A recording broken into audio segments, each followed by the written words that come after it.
Embeera y'obweti bweri ku sayidi ez'eno mukwano gwange. Bwati Omuyimbi takikiriza Kitalo nnyo kitalo ddala afudde abantu batidde embeera bweri ate kaakati Omuyimbi Juliana kanyomozi naye bwati abikoze ku sayidi ez'eno omukyala Ziwena Kerema bwati akiguddeko omwami Gashumba mukwano gwange atabusese okulabe bino President Museveni omukulu Ssemujjunganda tuli eno ate kaakati Mangi genina agasinzeeko wano gonna oliko Evelyn Habiogidia kansubire nti oli fine subscribing atanaba notification bell giseeko videos gye gy'oli mu budde nga bulijjo tugenda kusooka kulike nga video ntandike butereevu. N'omuyimbi Juliana kanyomozi munange yasemba okulabwako wali ewa ku listeners party ey'omukulu byebekul era ne batugamba nti ali lubuto munange azze munalabwako wali ku roast and rhyme munange wange nga yeeyagala bitye mukyalo ono tatera kulabwako mu public naye nga munange alabiddwako ng'anyumirwa. She was enjoying the moment nga bw'olaba awo naye nga munange ogamba abaana omugambo tebaawasimuwa ate ng'anyirira bitya nkutidde bw'atyo Juliana kanyomozi bwe yalabiseeko kasooka tuwulye wano eno waliwo kajjubi wana akantu kano katambudde tukana bannange kanyabo mukaleke kanyumirwe bambi bino tabimanyi tabijjamu nnyo lukata bambi kanyabo weyagale bambi oh my god bannange lwaki nkaaba bannange why am I crying bannange lwaki nkaaba bannange oh my god. That is Juliana kanyomozi for you munange byebekol extra large munene yazene mukyala we Ziwena Kerema munange nga batuuka yeah.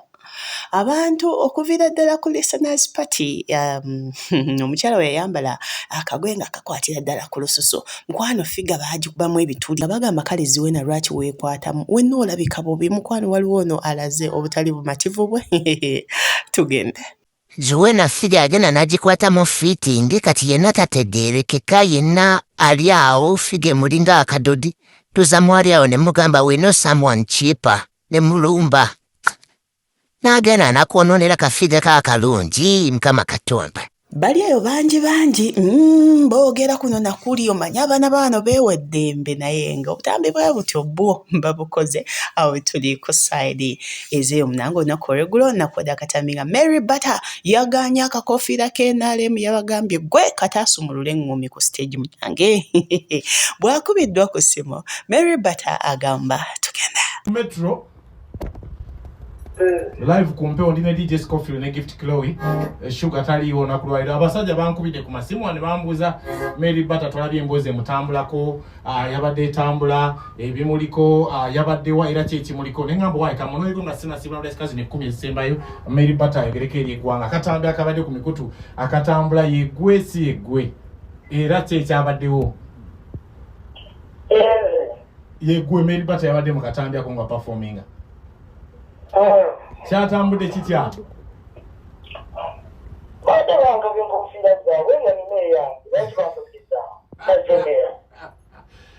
babadde bakaka engofiira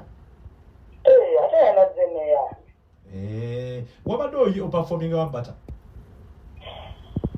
Lade performing eyo simanyi nayo mwana eyo mubende eyo simanyi kasambya mubende kasambya ono mutima yampa omulimu yo yampa mukolo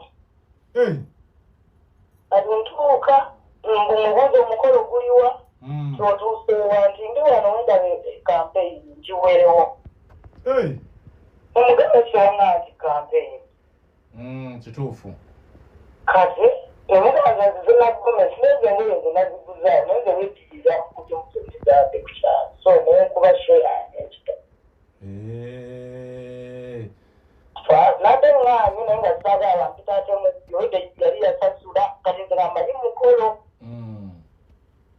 so nage nze tukanga ya kampeyini Bw'atyo batabata teyeewakanye yakkiriza yabadde ye naye nga mukwana ensonga za kampeyini ezo okusinziira ku byayogedde tezimukolera so embeera bwetyo bwe yatambudde ku sayidi ezeyo Haji Amil Kakoma Haji Alomba Ddwa ali wakusogenda bere nga ateeza obulamu bwo na Ddwa ennamba ku screen weri mukubireko omwebuzeeko Alomba Ddwa ate bibeerenga bitera naye nga bannaffe aba face to face dating site kwogenda okujja omwagalwa nkujjukiza va mu buwuulu omwami oba omukyala ku benna eri ku screen awo bakuyunge butereevu ku mwagalwa gwe wandyetaaze teweerabira ennamba eyo ne WhatsApp mukwano gwange wabula Center mu Churchill Guild President owa MOOC oba Makerere University munange yabaddeko ne Mr. Henry n'amubuuza kuno nakuli wabula waliwo paati eyacamudde abantu bwe yatutegeezezza nti omukulu Kyagulanyi kati nnyo tugenda. When you go for COVID, yes. then there is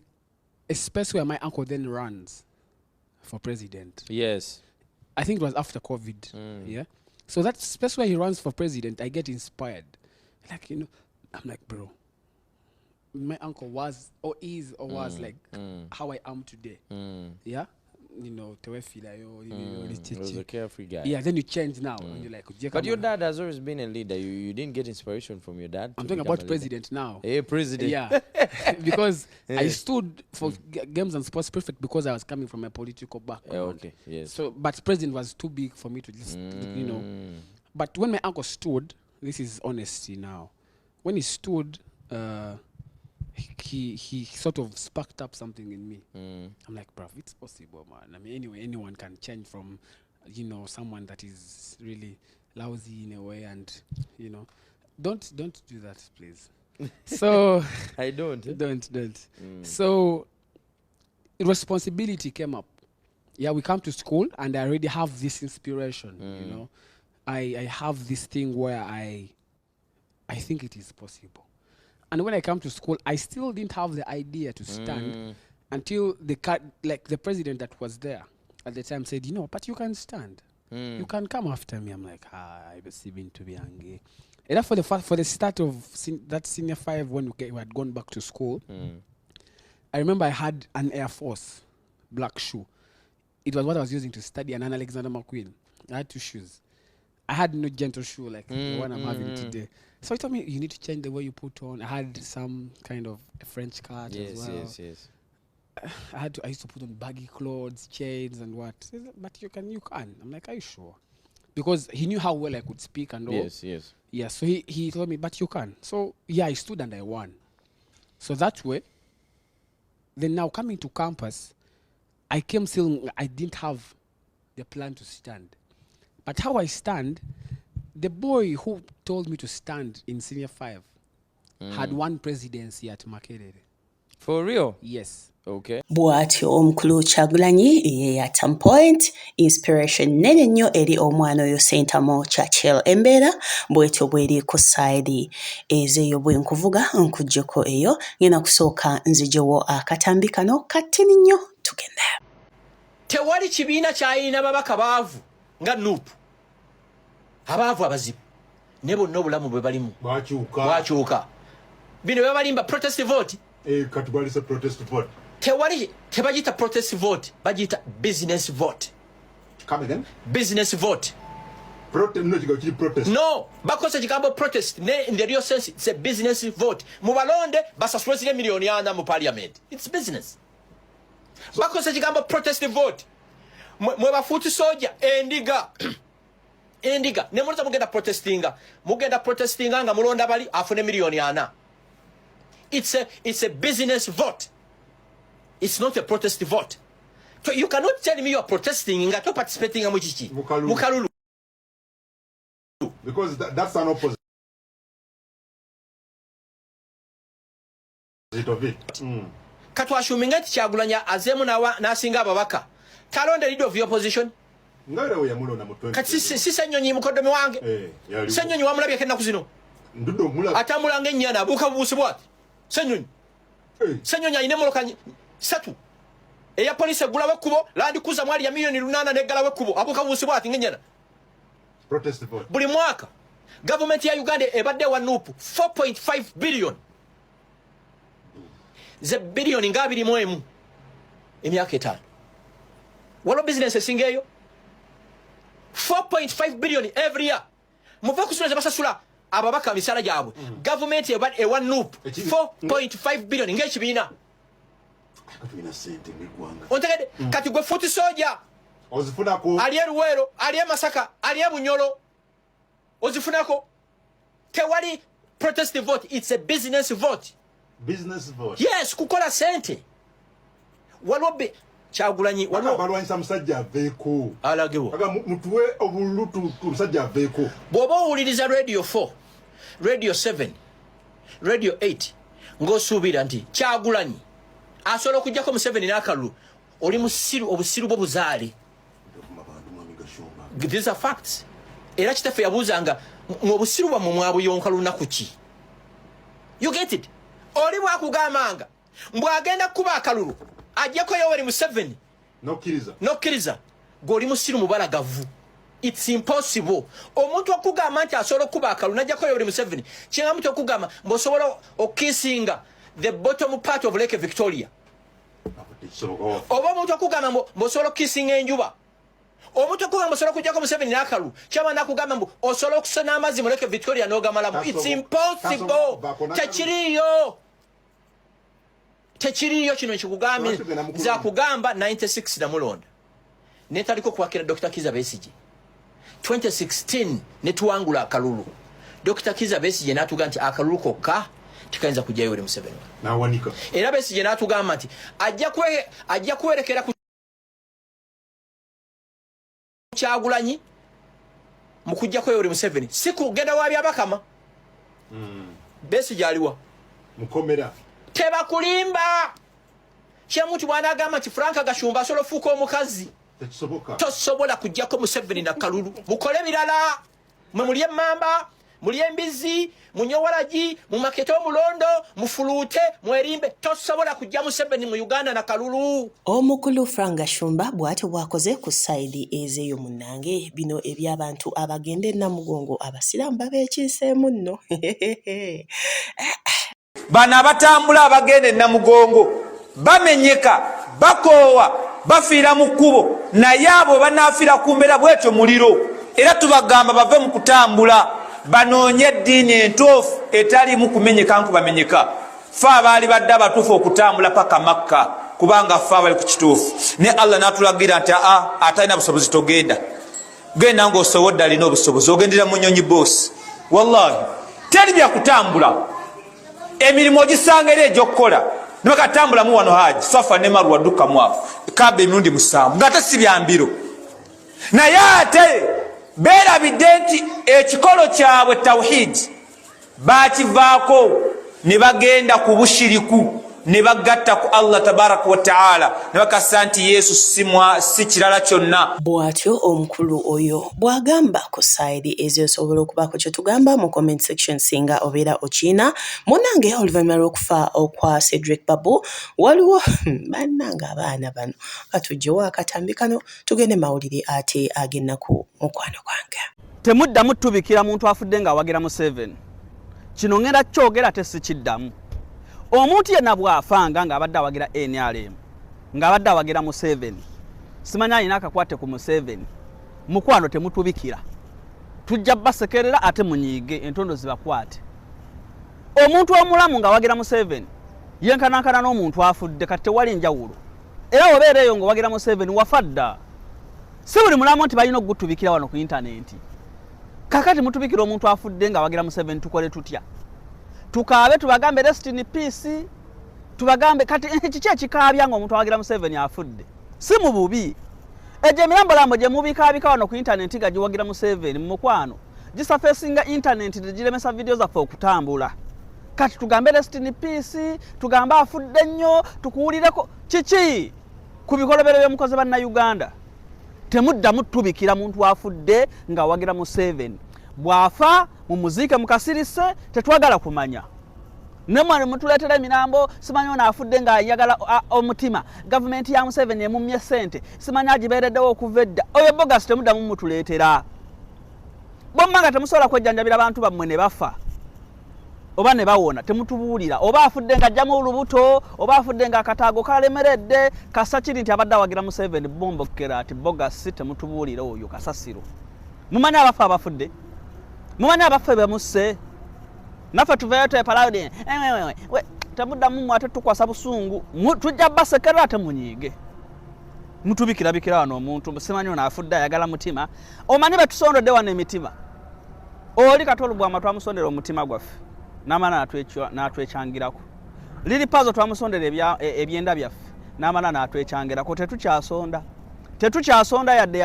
akataago yadde akatima yadde olwala ate wekibanga obadde owagira mu 7 mukwano toddamu nakujja wano ku internet tukubira mulanga simanya Museveni aganye simanya gavumenti ya Museveni eganye okunzijanjaba kati nalabye ono omuvubuka eyafudde simanya Babu Seduli nfanfe wa Museveni nnyo just akatima obutima aka 1 billion just ka 1 billion ne kamulemesa okubaawo banga lyabadde abayirawo omubiri ku sente ze mubbye nomuganda okwatako just otunusu wetu tutu 1 billion ne mugulira omusajja omutima era mwagala ffe tuveeyo mama nyawo bana Uganda tufiiringe sole ku sente z'enguudo ze mubbye bw'atyo ye bw'agamba ku sayidi ezeeyo kansokezi omukulu Matia Kasaija akyakuba omulanga waki temusasula misolo man kati ne tugende mawulire agennako mukwana gwanga.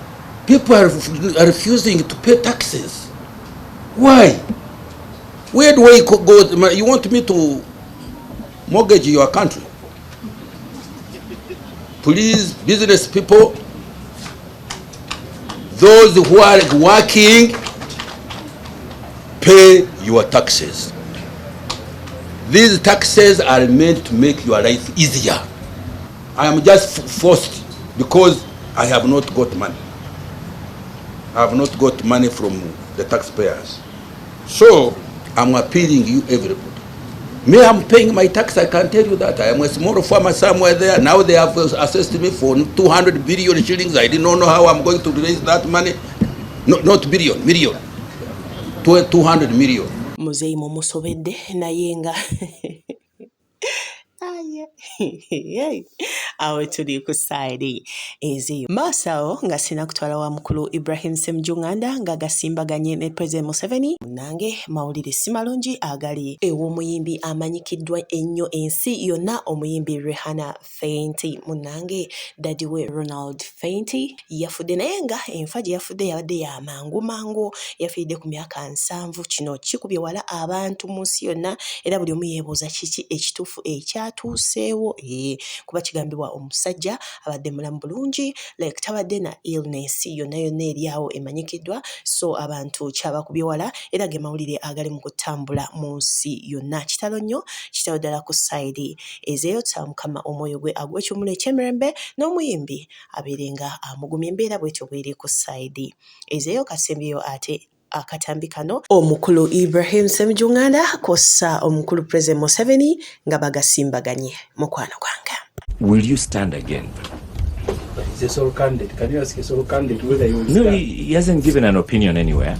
So we are going to get the opinion first time. He's been working to edge out to Babas not to stand. And I should have said, President, that today we are back in the studio. I have all the tools. If you've been around and in Uganda for some time, you would certainly know that President Museveni will not answer that question.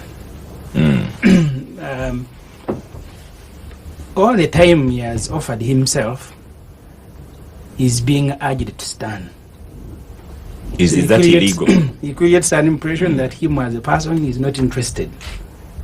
But people are urging him to stand. And that's why in many NRA meetings, where the process of him becoming a candidate starts with some resolution of Anite and Omona urging His Excellency to stand.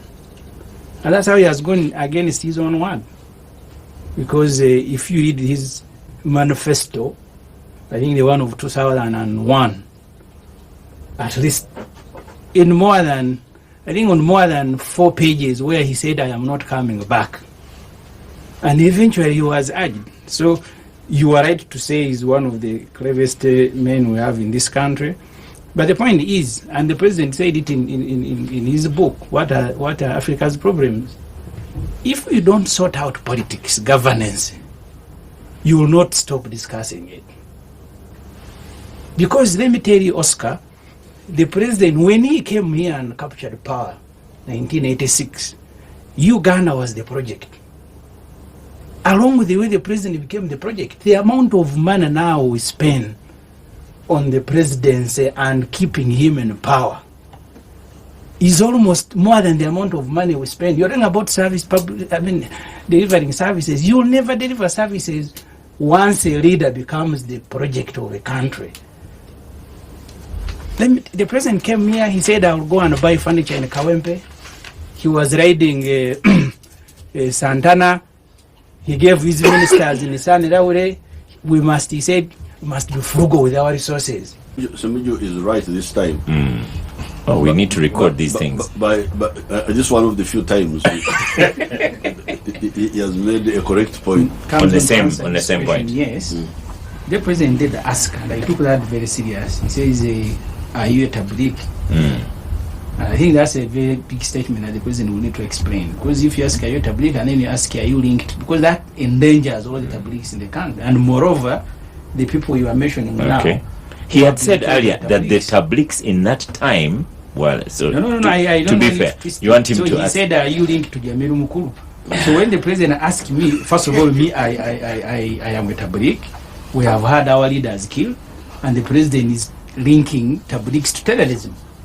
Because he asked that and immediately went to terrorism. So I really want my secretary to be assured when we discussed it earlier, the secret of tablighs is assured in this country. But when we discussed it earlier, we also commented on General Kaira talked about ADM. Semijo is right this time.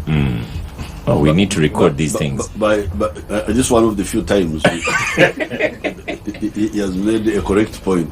It is true that when the tabligh movement started, it was misunderstood. But as time went on, it became clear that some of the tabligh were with Jamilu Mukulu and others were not. So that one is not a problem.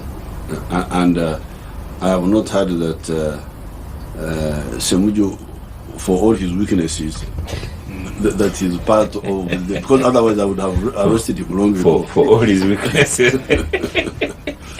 But coming back to the question of crime, I'm really very annoyed and by these killings. But we should defeat them. We should defeat them because we had actually not concentrated so much on this small crime. We were concentrating on terrorism, cattle rustling, which we have defeated. Onoonyeza omwami buli kanyomero otaganjudde apo otaganjudde essimu ng'onoonya dating site ennungi ey'okuggyako omuntu omulungi munnange ba face to face be bakafulumukyo genda maaso obeere nga obanoonyako obeere nga ofuna omwagalwa ow'olubeerera omwesimbu atali muyaaye okoyo okubeera nga munnange ofuuyibwa empewo mwami oba mukyala bajja kubeera nga bakwasaganya bulungi nnyo n'omuntu omutuufu ate omulungi tojja kwejjusa kati gwe kyolina okola kwe kwekwata sayiti eyo osibule obulamu bw'ekiwulu obulamu bw'okuferebwa laavu obeere nga munange obusibulidde ddala osobola bakubirako ku nnamba y'essimu eyo ku screen awo okwebuuza ebisingawo naye nga kyolina obuteerabira yesinga muze wali olabye.